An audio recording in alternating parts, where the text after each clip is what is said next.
Hi, this is Christine here. I'm a life coach and psychotherapist, and I help highly sensitive people manifest their desires. And today I'm talking with Jackson Holliday Wheeler about harmony patterns and the personal process of creation. And Jackson and I met back in 2008. We were both on a trip in Kurdistan with his father. His father Yep, leads trips all over the world, and it was such an amazing experience to be there. that's for sure. Yeah. So that's how we met, and just a really amazing trip. Can you share a little bit about the harmony patterns and the personal process of creation? Yeah, I would love to. So the harmony patterns are the basic fundamental patterns that comprise what we call the harmony system.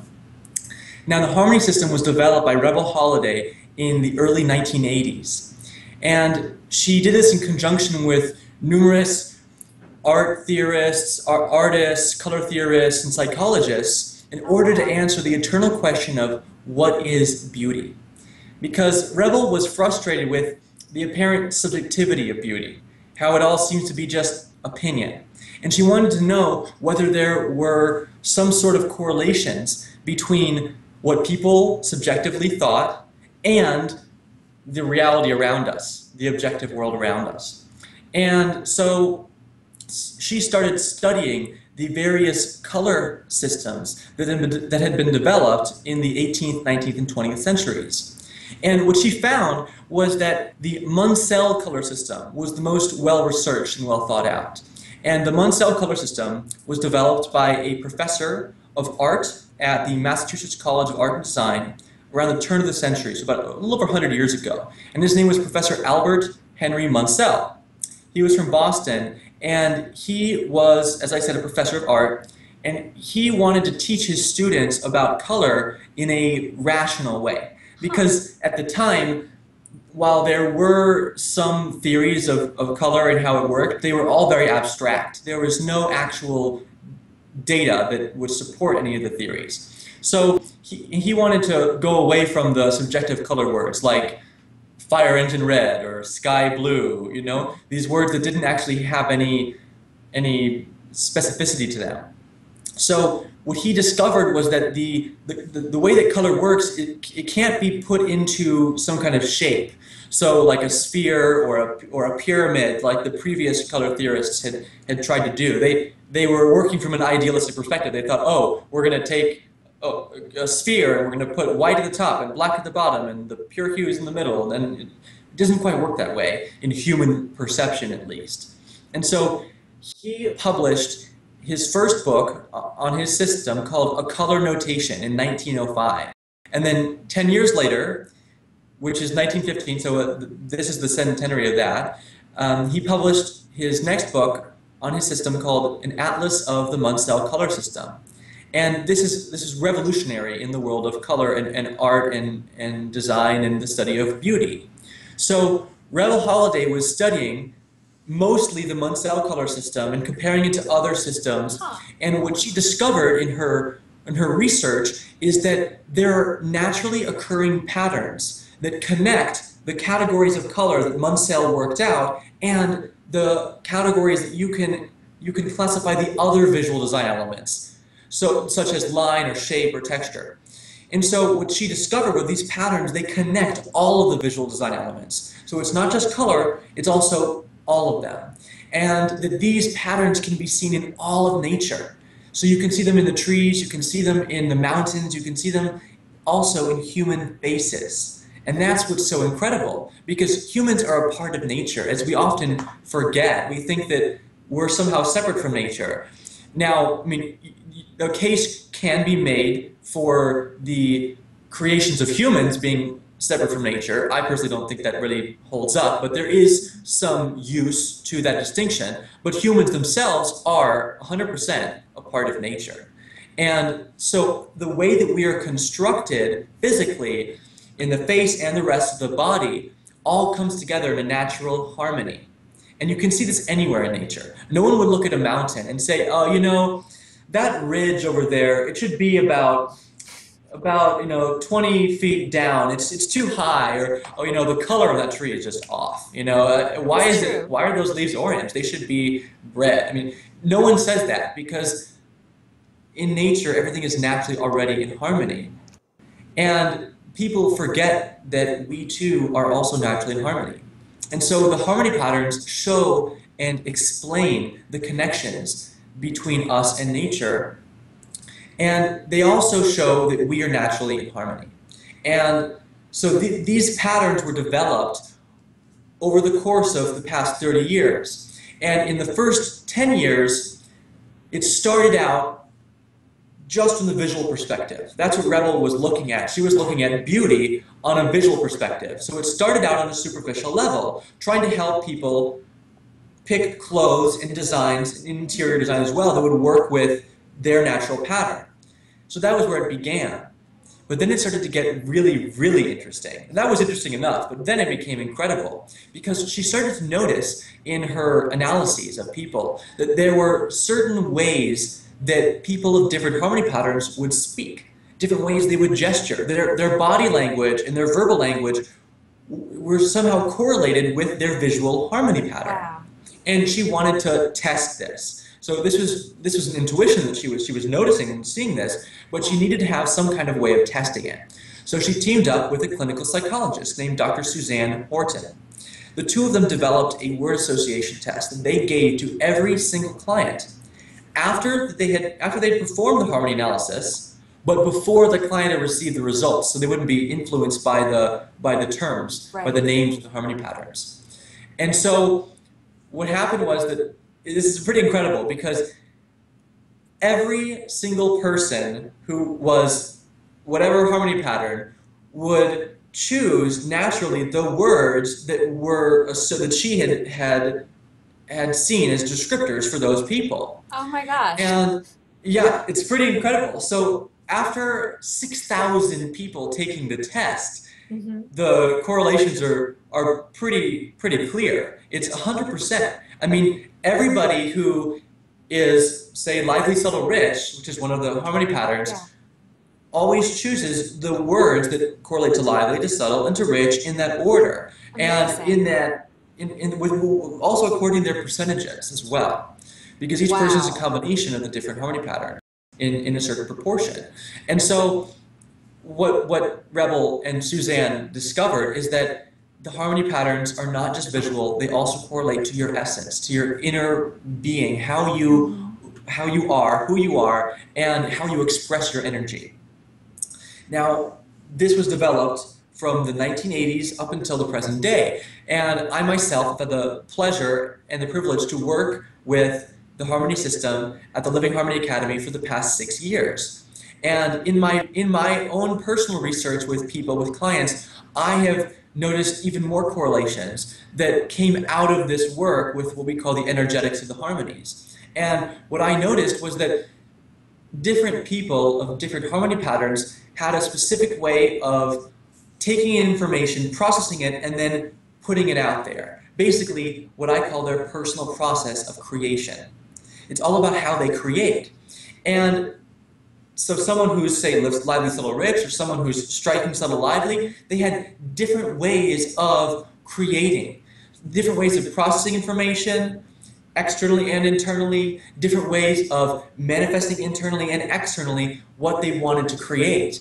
And there was a specific pattern that each and every one of the people who I tested this with would create, and there's 100% one-to-one correlation. This harmony pattern goes exactly with this personal process of creation. And Wow. that is my own personal contribution to the system, and I'm just completely blessed that I've had the privilege to have discovered something new about reality.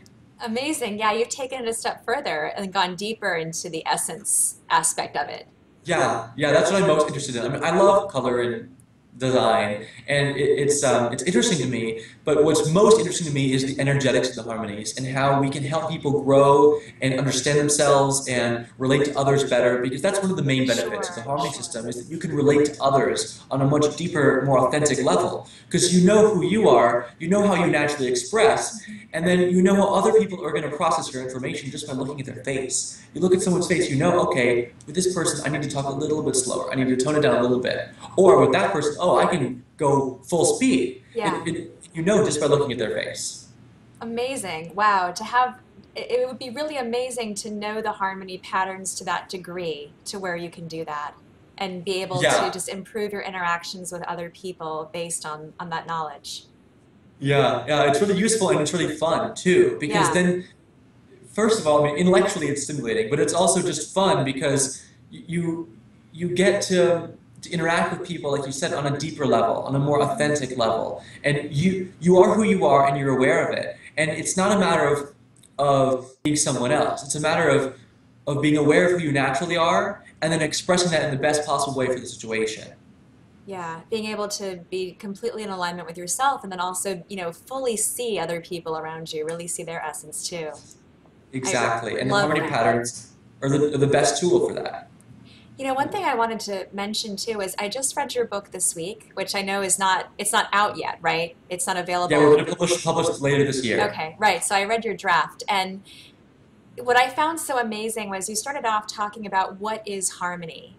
And Yes. even though I've been aware for, quite some time now about how colors, how our personal patterns relate to colors and appearance and things like that. And now learning from you about how our essence is tied to that as well and our energies, it's amazing to think about how harmony ties all of this together. You were talking Yes. about how, in nature, we can see these harmonious patterns. We can see that, colors tend to go together in the right way and in, animals and flowers and leaves and things like that. Yeah. And and in human beings. And yet when we Yes. create things, sometimes we're a little bit awkward about it. We tend to Yeah. not always, but sometimes we can kind of create things in a way that seems more artificial and put things together, outfits that the fashion police would become really upset about, right? Like we As don't if they really knew what they were talking about right, we anyway. don't necessarily have that instinct, about what harmony is. And I think it's Exactly. really interesting to be able to access this knowledge and be able to use it to create and express in a way that's really harmonious and in alignment with nature. Exactly. Exactly. It's all about being in alignment with who you are, which is a natural expression, a natural manifestation of nature. And I mean, it seems redundant to say natural manifestation of nature, but I say it because I'm trying to emphasize it. It's Yeah. really important that we realize that we are natural, that we're not artificial, that we can create things that are artificial, but also artificial isn't bad, especially if you create something. Anything that we create, technically by definition, is artificial. That's the definition of Right. artificial. It's man-made, right? But the thing is that it can be beautiful. It can be in natural alignment. It can be in alignment with the harmony of nature, and then that you transcend the duality of artificial versus natural. You go beyond it with harmony. Yeah. I love that. I really love that. Me And too. I'm wondering, so okay, so for those of us who don't have access to this knowledge yet, how, what challenges are people facing by not having an awareness of these harmony patterns? Well, the first thing that I would say is that they're not aware of who they are, so they don't accept themselves. Mm, People don't accept who they are. And in order to accept yourself, you have to first appreciate yourself. yeah. And it's so easy if you know your personal harmony pattern. And there are other systems as well that help you understand yourself and appreciate yourself and then accept yourself, like the Enneagram or Yeah. Myers-Briggs, lots of things. But what's so great about harmony is that you can see it visually in the face. And since there are correlations between the harmony patterns and these other typologies, I believe that it is possible, in fact, to tell what someone's Enneagram or Myers-Briggs or whatever else by Wow. their face. I believe it's possible but I don't have the data to back that up yet. Yeah, But got with it. harmony, we do have the data. We can Yeah. show you exactly these people have these personalities, these essences, and you can see it's a one-to-one correlation. And when you know that, first of all, you accept yourself, you appreciate yourself, and then you come to accept and appreciate others as well. So you have these more authentic relationships, as we were alluding to earlier. So this is from a perspective of just the energetics of the harmonies. And then the outgrowth of that, the personal process of creation, is another aspect. People have these challenges, different challenges, depending on what their undertone is. There's the 4 primary harmony patterns that combine in 24 different ways, and the percentages to make a huge difference as well. But the point is that you have your dominant harmony, your secondary, your tertiary, and then your undertone. And it's different for each person, and the percentage of each is different. So for someone who has an undertone of a specific harmony pattern, they'll have different challenges, right? So, for example, a lot of people have the issue that they can come up with great ideas, they know where they want to go in life, they have the vision, but they don't know how to create a step-by-step plan to get to the concrete, tangible result, the end result Yeah. of practicality. And the physical thing you can touch, and here it is, I made it, here's the book, here's the desk I made, whatever it is. They don't have the way of creating a step-by-step plan. And it's a lot to do because of their undertone, right? And the way I see it is the undertone is not a weak point, it's room for growth. It's a space for development. And once you know what your undertone is and what the other harmony patterns that comprise your personal harmony pattern are, then it opens up to you. You know, okay, well, this is not naturally my strong suit, but I can develop it. So like for me, I have a different problem. Not a problem, a challenge, much better way of looking at it. My challenge is that I naturally do not go in depth enough into things because my undertone is what we call subtle.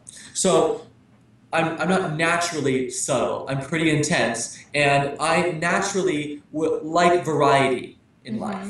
I like to have a little bit of this, a little bit of that, a little bit of this. I like to test all the different things and then improvise. Well, that's my natural tendency. But knowing that that is my natural tendency, I can then work on myself and say, okay, I'm going to go more in depth into this subject because I know that that's not what I would do normally. This gives me the freedom to grow and to develop that aspect of myself. Now, for some people, that might not be the problem at all, or the challenge, rather. For some people, the challenge, they have that covered. They go really in depth into things. But their challenge is that they aren't open enough to new ideas, to novel ideas. See, that's not my challenge at all. I'm really open to novel ideas. It's not mine either. No. But for some people, they're going so in depth into one thing that they don't keep their eyes open to all the different possibilities that could actually help them develop that one thing that they're going into. And so they need to open their eyes a little bit more, look around, keep their ears open for new possibilities. And then that will actually give them the depth they want because they're naturally going to go in depth anyway.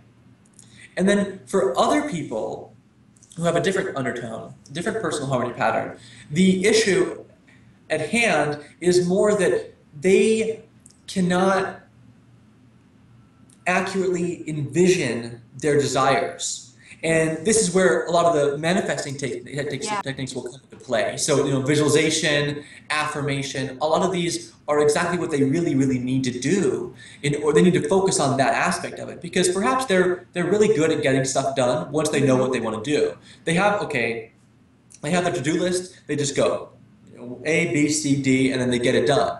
But producing the to-do list to begin with, thinking of, or the big vision, the end result of what do I really, really want in life, that can be kind of tricky for them sometimes. Yeah. So the more traditional visualization, affirmation techniques that we use in manifesting, those would be the best things for them. And So as you can see that there are different challenges depending on who you are, on Hmm. your personal harmony pattern. I can't give you a blanket statement of, oh, this is the problem, this is the issue, this is the challenge for everyone because they don't know their personal harmony pattern. It depends on their personal harmony pattern. Right. Can you talk a little bit more about how knowing your personal harmony pattern and your personal process of creation can help you in the manifesting process to meet your goals? Yes, yes, I would love to. So basically, once you've established what your personal harmony pattern is, well, really once we do your harmony analysis and then you know what it is, and you start learning a little bit about it, you'll see, like I said, where your room for growth is. But you'll also see what your strong suit is. So you can tie it all together.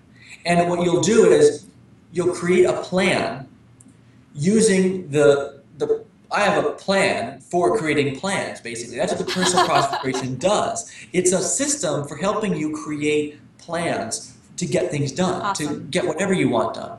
Because a lot of people in manifesting, they only focus on the internal manifestation. They because that's what the book says. You know, you read The Secret or any of the law of attraction books, and they say, okay, visualize, affirm, you know, and that's really key. You got to do that. Yeah. If you don't have a clear picture of what you want, it just, you know, you're probably not going to get it. It's like trying to go somewhere and you stop for directions and you say, "Hi, I need directions." Say, "Where are you going?" "I don't know." Well, the guy can't give you directions if you don't know where you're going, right? So knowing, having a clear picture internally is really key, but the external manifestation is also really important. You got to actually put in the work. You got to start really planning it out step by step. How are you going to get there?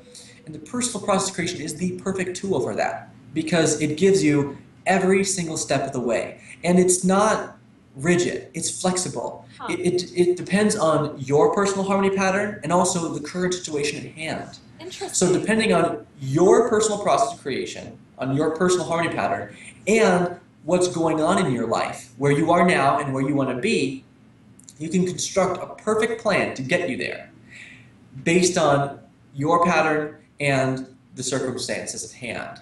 So just as one example is for me, so my process of creation works like this. I start with external observation. I look Hmm. around, I gather all this data, new information, absorbing it, and I just naturally do this. Sometimes I have to watch out to not do it too much because I just love getting new information so much. So then at a certain point, I reach a threshold where, aha, that's the answer, and I figure it out. This is what I need to Interesting. do. This is what I'm going to do. And then I figure out all my mind how that all works. I create the plan, and then I act on it. I externally manifest. Once I've internally manifested, I start doing something towards reaching my goal. And then finally, at the very end, do I actually get to the analysis of thinking, okay, why did I do that? Should I really do this? How do I proceed? You know, internally observing how all of what I've been doing makes me think and feel. And so, knowing that that's my natural process, I can adjust it. I can move those parts around like Legos. You just, you know, plug and play. You know, you take this part, put it here, and it all fits together depending on the circumstance. In one circumstance, maybe I could create a plan that follows my natural order. Or I could create a different plan for a different situation using the same parts, but putting them around in a different order that would help me get to where I want to be. Hmm. Interesting. So it's very customizable. It's 100% custom tailored, and we give you the tools to for you to custom tailor it yourself. It's like we tell you how to do it, but you have the freedom of how to actually apply it into your life. And it's we give you enough information that you can actually apply it immediately in your life. Yeah. Wow. So it sounds like what you're saying is there's other, parts of the process to manifesting that aren't usually mentioned. Like normally when we think of the word manifesting, we think of just the internal aspect. And when we think of Yes. reaching goals, we're thinking of the external. And so you're bringing into this also the data collection, the looking around Yes. for information, preparing for that process to begin, and even the retrospective analysis of it, whether it's right for Yes. you to do it before or after. So really interesting because I feel like, there's so many different methods for manifesting, and however much we can learn to, kind of tweak that and perfect it and make it a more Yeah. efficient process, it's super helpful information. Yes, exactly. I mean, it really helps a lot because, like I said, most of the manifesting techniques focus just on what I call internal manifestation, which, as I said, Right. that's the source of it all. You got to start with that. But there's also this whole process before you get there. You have to collect the data. You have to figure out what you're going to want and why. And you have to look inside the internal observation, figure out how do I already feel about this situation, and is this right for me, and really analyze it in detail, and integrate everything. And of course, you got to actually get it done. You actually have to put in some work. I mean, when people say the universe will give you whatever you want, it's true. People forget that they are a part of the universe. You are a part of the universe. It's going to give you A what you really good want. point. I mean, there's no duality here. It's not Yeah. like, okay, there's me and there's the universe. The universe will give me what I want, like my mother spoon-fed me when I was a baby. No, it doesn't work that way. You are a part of the universe. You are the one who ultimately will create your reality. So be aware of yourself. Be aware of how you create and manifest it internally and externally. So can you share an example of how you've manifested something or reached a goal using a personal a pattern that you've created? So I know you're saying you might not follow the same one necessarily every time, but whether it was, according to Yeah. your personal pattern or something that you changed around a little bit, what's something that you've been able to work towards using this technology? All right, yeah, I have a really good example. Um, I have an example of myself, of how I've used it, and then I have an example of how some of my clients have used it. So I'll start with myself. Actually, it's about client acquisition. So how to help people realize that this could be useful for them, right? So I structured like a blueprint for an enrollment conversation. And a lot of it is based on Bill Barron. I don't know if you know about Bill Barron. Yeah. Actually, we do because we've discussed him. Yep. He's a coach. He's a business and life coach, and he's incredible. He's absolutely fantastic. I could not recommend his services more. And he is all about heart-based work, about helping people get to where they want in life. And one of his main tenets of his work is that don't offer your services unless you're 100% positive that that person will actually get use out of it. They will actually grow from it. So don't offer your services unless you really think that they could use it. Right. If they couldn't use it, then you're not really being authentic. You're Yeah. just in it for the money or something. So So it's definite win-win. yeah, always have the win and win attitude, and I love that. So when I was thinking about this and thinking about how he has his enrollment conversation blueprint and everything, I thought, okay, how does this work with the personal process of creation? And could I use the personal process of creation to structure an Oh, enrollment conversation? I thought, well, okay, interesting. yeah, I can. And it came to me all of a sudden. So first you start with the external observation. You're talking to the person and you're getting basic information from them about who they are, what they want in life. Basically, you're gathering data from them Yeah. about them. Oh, yeah. You got to figure out who they are, and really, this is where you're going to figure out whether your services are right for them. And here you're going to determine that. So you're learning about the person. Hmm. Then you go into the internal observation.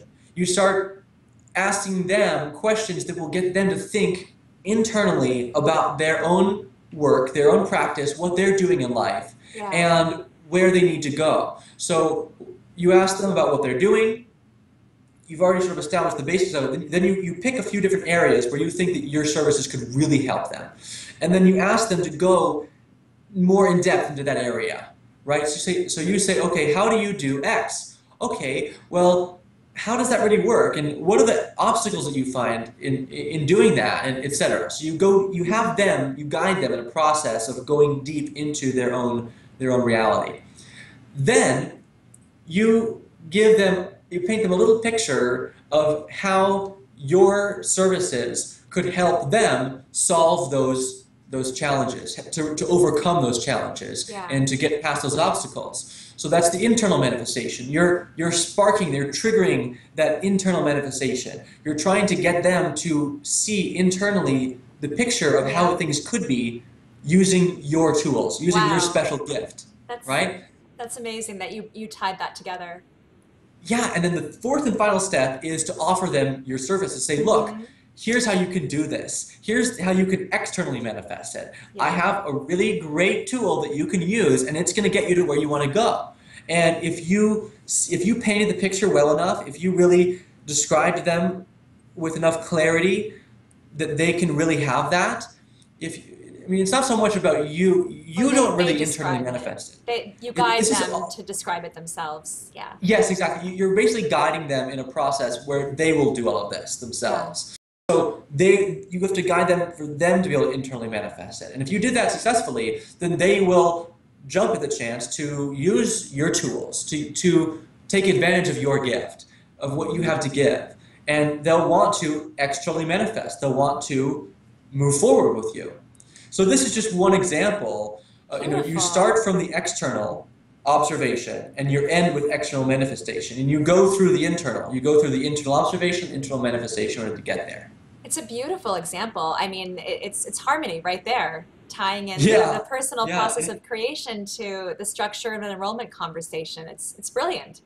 yeah. So that's one. That's how I used it. Really, I mean, when I was just in the beginning stages of developing the personal process of creation, I started thinking, okay, how can I externally manifest it? Yeah. Right? How can I make this real and practical? Because I knew that it had potential to help people. I just didn't know how. So I thought, okay, well, the way to figure out how is to use it in my own life. And I just started using it everywhere I could, in every single possible turn. Anytime I want to get anything done, I use this. So Awesome. you also asked me, I think, about how a client of mine or Hmm. someone else used it. So that's I use it in my life. But then other people. So one client of ours is a graphic designer and a visual artist, and one challenge that she was having in her work is that she was really good at gathering new information. She was really good at producing work that was really beautiful, Hmm. and the only issue that she was having is that there wasn't enough true originality in her work. She didn't have a creative range. I mean, it was original, but it didn't have a huge range. There was Yeah. a really distinct style that she had that was really obvious that she made this. And what she wanted was to have a bigger range, Huh. and so that she Okay. could constantly develop her range and have it evolve with each client that she worked with. So what we did was we figured out how to create a plan for her with the personal process of creation, where she would focus on the internal manifestation, where she would focus on those visualizing and affirmation techniques. So she would internally manifest different visual pictures that Okay. she could then develop into the designs for her Yeah. clients. Yeah, and that was the goal, and we had her go through a specific order of the personal process of creation that would get her there. Oh, okay. Awesome. So she was using it as a way to kind of just increase her creativity and come up with these visuals Yes. before she would I guess kind of get stuck doing the same thing over and over again. Exactly. I mean, she Yeah. wasn't doing the same thing over and over again. They were different, but I mean, there's a fine line between having a distinct voice, whether you're a Yeah. writer or a painter or a sculptor, whatever it is, a fine line between having a distinct voice and repeating yourself. You Right. know, it's tricky. And the personal process of creation is really so perfect for this because it really helps you develop every aspect of yourself. And it's not just about developing your undertone, it's about developing all of the different parts. So it really is a Yeah, creative tool too. it really is. Yeah. I mean, the name kind of implies it, I think, but Yeah, it's sure. it's important, yeah, because depending on who I'm talking to, I stress different aspects of it. So I'll stress perhaps the aspect that it can help you structure a plan to get something done. So people who are a little more pragmatic and results oriented, that's how I would speak. And to someone who's more interested in learning new things, I would say, well, this can help you really get a Yeah. broader scope, a broader range of knowledge, etc. So for different people, I stress different aspects of it. So you are going to share with me a little bit about my personal process of creation, right? Yes, yes, I'm really excited about this part. Me So this too. is my favorite thing to do is to tell people about their own personal process of creation. So now you've read the book Hmm. and which is called Harmony Patterns: Connecting Your Face, Your Personality, and Your Creative Process. And as we mentioned earlier, it's coming out later this year in the fall. So you have a basic idea of the harmony patterns and how they work, Hmm. and you also have received your harmony analysis. So we Yes. gave you your harmony analysis, right? So you know that you're subtle, lively, striking, and your percentages are very close together. They're very close together. So when you move from one mode of process to the next, it's going to be you're going to spend a good deal of time in each relative to each other. Whereas someone with a higher percentage of one would spend much more time in that first Oh, phase, okay, got it. right? Yeah. So I wrote down a few notes, but I don't really need them. Okay, Okay. first you start with the subtle. So you analyze in depth using the mode of internal observation. You analyze in depth what you think and what you feel about the current situation at hand. So about what you've been doing, about how you want to proceed further, and really about the moment here. So you're thinking, okay, how do I feel about the situation? Why do I feel that way? And how could I? That is so true. And it's kind of funny actually because I do that and I think I kind of criticize myself about it because I'm like, why am I spending this time doing this? It kind of there's a part of me that feels like I should be taking the action rather than going through that Mm. process. But And you're you'll see that saying, the action taking, the actual external manifestation is your final mode. That's your got it. undertone. So I'm So you'll actually see that doing the that's right thing. natural. That's normal for Okay. you. So you can appreciate this and then you can accept it, right? You appreciate yourself, then accept yourself, and then grow from there. So you start with internal observation, going in depth and integrating everything Yeah. that you've been experiencing. And this is where you're going to start to figure out a little bit of, okay, getting a little bit clearer on things. Hmm. But it's really only the beginning of that. You're not going to have the full clarity. That comes later. But at this point, you're getting ready to figure out how you're going to become That clear. is so true. So, like, how much time would I spend doing that, do you think? Well, relative, you're going to spend about as much time on this, a little bit more, than the next mode, which is the external observation. So you first start with internal observation, then what that triggers is a desire to figure out how all of your internal world correlates with the external world, right? So how they match up Yeah. and how you can figure out what sort of things in the external world match with what you're thinking. So this is where you go to your lively secondary, where you go to the external observation. So now you start gathering information, you start collecting data, absorbing all of this stuff from the external world in external observation. And what you do is you're always having in mind all the questions that you came up with in internal observation. Internal observation is a lot about questions. And in Lively, in the external observation, you're really wondering, okay, how can I answer these questions? What information is there in the external world that I can use in order to answer all these questions? And you're going to spend almost as much time here as you did in the last one because your percentages are so close. I remember correctly, you're 45% subtle and then 35% of the lively. Yeah, that sounds So about right.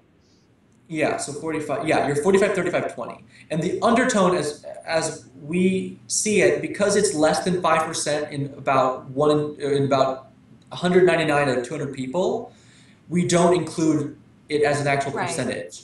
Because we about 1 in 200, like I said, have 5%, or 10% is even rare, that's like 1 in 500, of their undertone. But usually they don't. So we just leave it at 0, but we tell people, keep in mind, it's less than 5%, but it's effectively 0, just to have it clean with the percentages. Right. So, because you're not obviously exactly 45, 35, 20. Those exact percentages, why would ever be exactly increments of 5? But this is Right. the level of accuracy that we have with our analysis method. And as we're computerizing the system, so we'll eventually be able to have down to the decimal. Oh, interesting. Wow. Yeah, that's still in the works. At this point, it's in increments of 5. So you're 45, 35, 20, subtle, lively, striking, and then you have the rich undertone. So you start with the subtle, then the lively. So 45 and 35% are pretty close. Yeah. So you spend almost as much time in the external observation as in the internal observation. And you're gathering all this data, figuring it out, how things in the real world correlate to all of the things that you were starting to figure out internally. What this triggers, what this external observation triggers, is insight. All of a sudden, inspiration strikes. Once you reach a certain level, a certain threshold of data, of information, it all clicks. It makes you go, aha, so that's what all this means. And this is where you figure out the answer. This is where you have that aha moment. And you have the answer to all the questions that you had at the beginning. And so you had the questions, then you were looking to how to answer them, and then here's where you create the answer. Here's where you actually figure it out.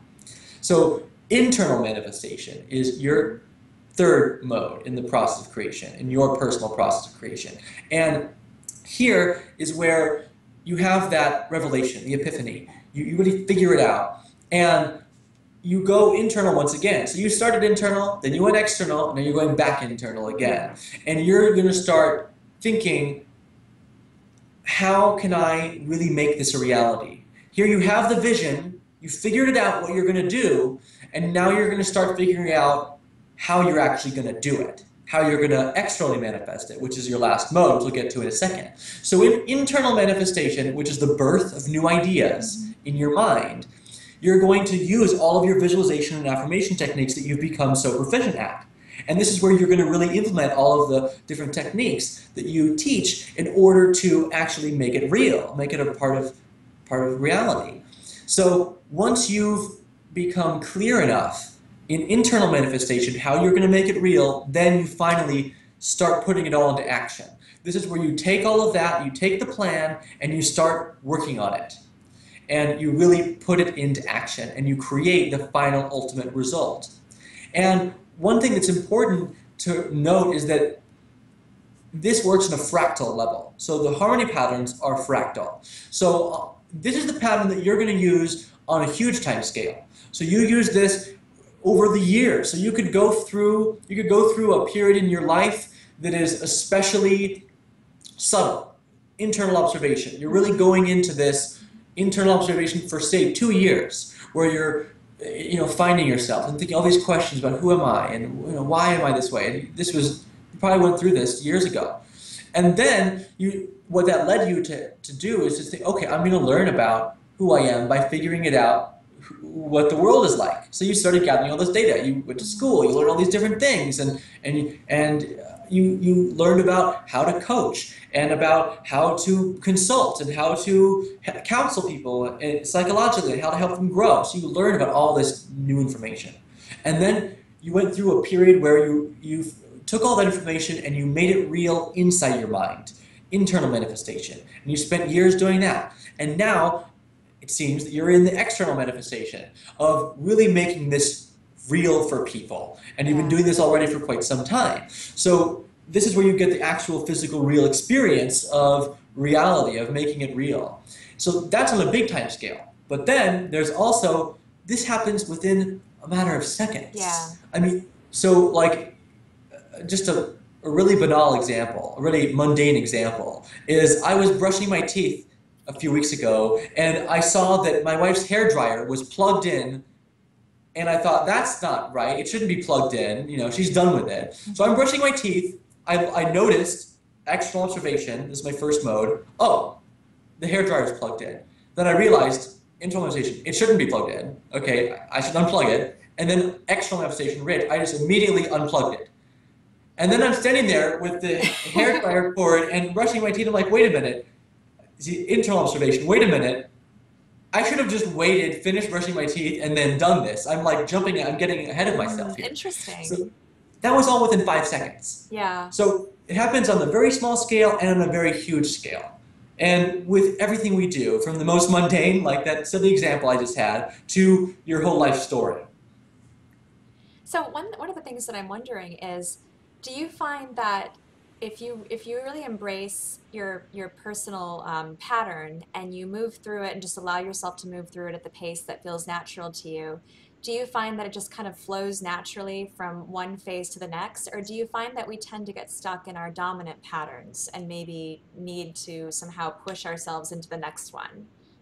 Well, it's a very good question, and that's one of the main things that I'm studying now. And what my research is showing with all the different people I'm working with, and also observing my own self, is that naturally we go through the order, no Yeah. matter what. We're going to naturally go through it, but the the the rub is that we often don't go in depth enough into the tertiary and undertone especially. Oh, So we interesting. put too Okay. much emphasis on the dominant and secondary. We really do those, and then we kind of like speed through the tertiary and the undertone. So we go through Okay. them, but not enough, Oh, and we need to put a that's little bit so more work into true. it.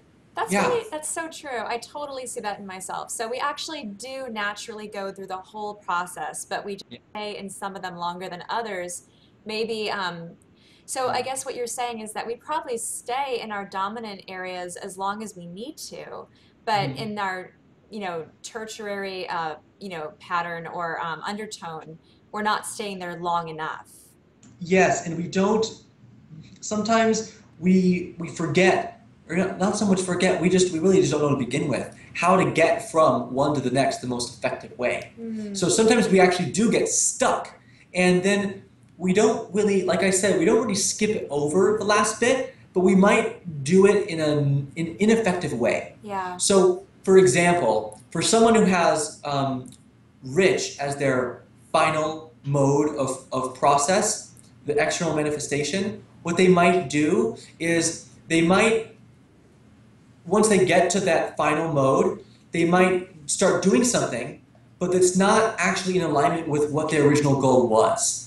Huh. They'll do something else. They'll do some inane activity that really isn't necessary.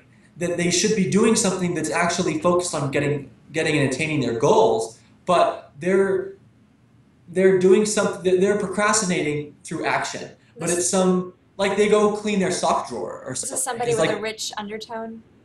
yeah, but yes, That makes that was the sense. example I was using, but like you, or a tertiary, when I reach my tertiary. So Yeah. I'll do that too. Once I get to the tertiary, then okay, I have all this stuff to do. It's kind of funny, That I right? know I have to do it. I know I have to do it. But I just think, but there's also this other thing that I kind of should do, and it's easier. So I take the path of least resistance, and I go do the other easier thing that actually is not in alignment with my vision. And in that way, I go through the pattern, but not in the truly authentic, correct way that will actually get you to where you want to go. Yeah. I have another question for you I that love just questions. came up for me. So I'm thinking, I when you listen to people, experts talk about, how to achieve success, what works best in general when that's being taught. I think when people do that, they tend to present certain patterns for success. Like if you go about it this way, this is what tends to work for people. So Hmm. would you say that it's that anybody can achieve successful outcome by following, like, I guess what I'm trying to say is, do you feel like some patterns might be more effective than others in terms of achieving success with a goal? Well, it depends on what the goal is. It really Okay. does. So that's the thing. It's like, I mean, it's funny to say it depends for everything, but it Yeah. really does depend 100% on what your personal harmony pattern is. And so certain patterns are really good at doing certain things. Got it. So Okay. each pattern really has a bunch of things that it's really great at Like a doing. zone of genius. Yes, yes, Yeah. exactly. Okay. I see It's what you're like in saying. Howard Gardner's multiple intelligence theory, right? Where someone who has a high level of kinesthetic intelligence, like my brother, for example, he was the MVP when he played lacrosse. Any physical activity, he just picks it up like this. Now, my kinesthetic intelligence is not my greatest, it's not my strong suit. Yeah. And I put a lot of effort into developing that because I know it's not my strong suit. I'm really visual. So and I'm a visual learner, and that's my best thing. And so I put a lot of emphasis on the kinesthetics so I can develop it. So it's the same thing with the harmony patterns. So certain harmony patterns are really great doing certain things. And when I hear about these different like you know a code for success or a cheat sheet Yeah. or a a pattern or a system, a path, some kind of thing that you just put in and go. Well, usually I look at it, I analyze it, and I think, okay, this is really good for these people, and I stored away my files. Like, this is really great. Like, for example, Tony Robbins. Everyone knows Tony Robbins. Mm-hmm. He is incredible at the practical, pragmatic end result, getting it done, right? And he's all about Yes, that's personal so power and true. about really making it happen, and also about the interpersonal connections as well, but on like a real body level. And he's rich dominant. That's his dominant harmony is rich, what we call rich. So that's the external manifestation. He starts there. He's good at getting stuff I'm done. glad that you used that example because I've actually had conversations about him. It's funny because originally I didn't really resonate with him that much, and I've only recently started reading his books and learning about him, Yeah. and now I'm like, this guy's great. He's got some great He's amazing. tools.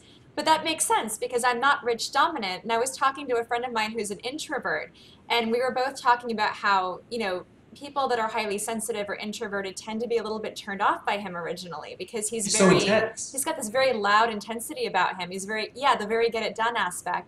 And then Yeah. that was kind of what led me to my question actually, because I wonder sometimes, is having the natural tendency to spend so much time in introspection and, putting off the action taking, is that somehow getting in the way in some cases, working towards success? Or is It that really can. for somebody like me, is that just really a natural, inherent part of the process? Both. Yeah, Both. So you need to use your own process, but be aware that you really need to move forward. yeah, Try and go through the whole process and put more emphasis, but don't try and jump ahead. Don't skip steps. So don't yeah. think, oh, I need to be more striking or more rich. I need to really do the manifestation. I need to do the external manifestation immediately. No, no, no. Go through your process, spend the time you need to spend, really delve into your process, but once you get to your tertiary and undertone, spend more time than you would naturally do in there. Interesting. Just Okay, really got it. get deep into them.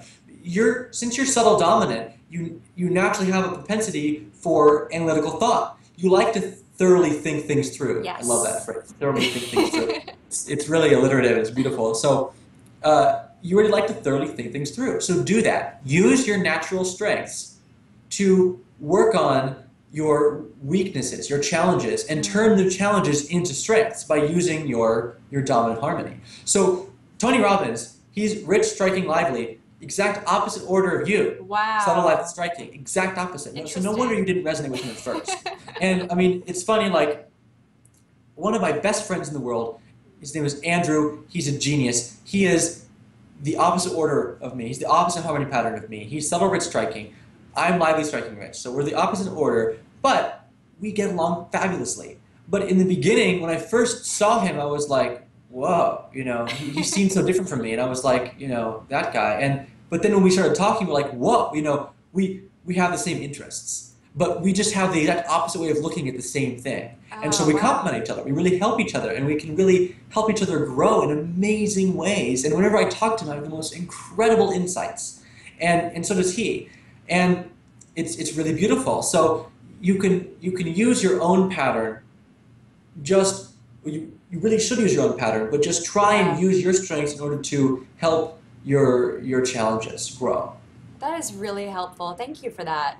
And I think that's absolutely true because, for certain things, there is a different process. Like I'm thinking about, wasn't it Michelangelo who would stare at the marble before he would sculpt it? And just kind of, so it sounds like he would go through that process. He would, just think about it before he actually did anything and, Yes, see who the that reminds me picture. of is Nikola Tesla.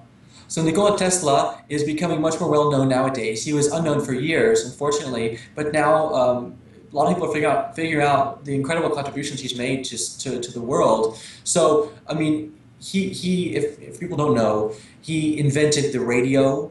It wasn't the Italian guy, I forget his name. It was actually Tesla. He invented the radar. He invented the alternating current motor, and those are like just Hmm. a few of the things he invented. He's incredible, and the modern world would be nothing like it is today without his contributions. Now he was incredibly high striking. He had an incredibly high percentage of what we call striking, and so he would start out in internal manifestation, and he would stay there for a very long, long time, and he had a comment about other inventors. I think it was probably directed at Edison, who he had a lot of conflict with, is that he said that a lot of other inventors, they would waste a lot of good materials, a lot of good resources and time and energy because they would have their idea and they would immediately try and externally manifest it. They would Oh, maybe make one or two sketches and then, okay, this is going to be great. And they started buying the wood, the metal, everything. They started trying to put it together. And then they came up against some obstacles. They came against some problems because they didn't really think it through. So he was yeah. striking subtle. So he would first start with internal manifestation. He had incredible visions of things. He said, as he describes it, they would just come to him. It's his gift. He would just see the diagram exactly how it should be. But then he went into the internal observation. He would really analyze it and think about it and think, okay, what material would be best to create this? And how should I put it together? And what will the dimensions be? And how many nuts and bolts will be in it? Every little detail he would figure out all in his head. And then he would sketch it out, and only then would he actually make it real. Only then would he externally manifest it. Once he had really gone deep and deep and deep and deep into his mind and really figure out all the details. And so he didn't jump ahead into it. So that can be really important, is you need to figure it out first before you jump ahead and just start doing Yeah. things. Yeah. Yeah, for sure, for sure. Definitely.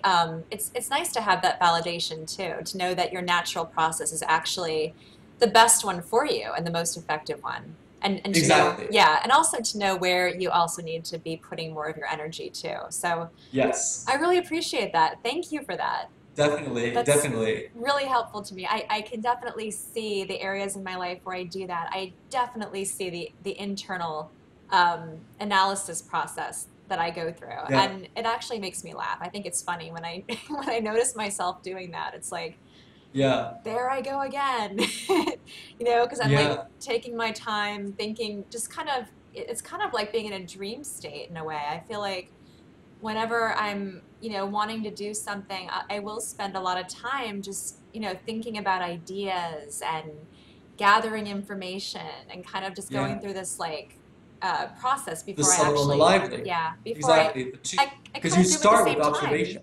Yeah, Yeah. I feel like I'm doing them in tandem, but definitely I think the subtle is more dominant, obviously, because I Oh, do spend a lot of time doing the internal thinking and analysis. But definitely. yeah, Yeah. it's so absolutely accurate and true, and this is really going to help me to honor that process and to know where to put more of my energy when That's I'm, great. yeah, when I'm creating and working towards goals. So Yeah. So you thank you notice. so much for Wow. this. I really Thank appreciate that. you. Thank you. I'm really glad that it helps. Yeah, Yeah. definitely. So we're going to be teaching a teleseminar about Yes, we this. are. I'm really excited about this. Yeah, because we have a lot more information to share.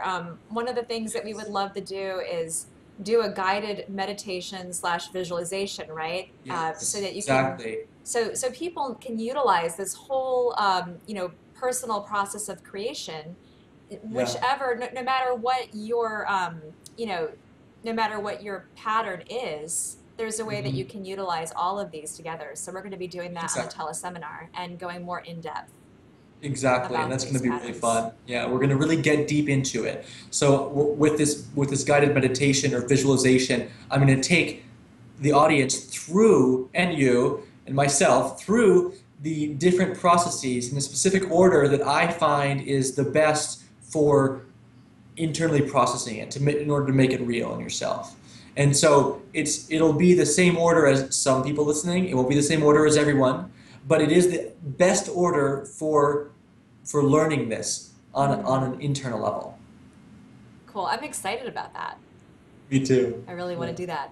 Okay, so we're going to do this teleseminar on the 28th of Yes. May, May 28th, and Exactly. we're going to have the replay available on the 29th. If somebody, Yes. if you can't make it live, it's going to be on the 29th as well, and we're going to be doing 9 o'clock, 9 a.m. and 2 p.m. Pacific. So that Yes. is 12 p.m. and 5 p.m. Eastern. Exactly. That's right.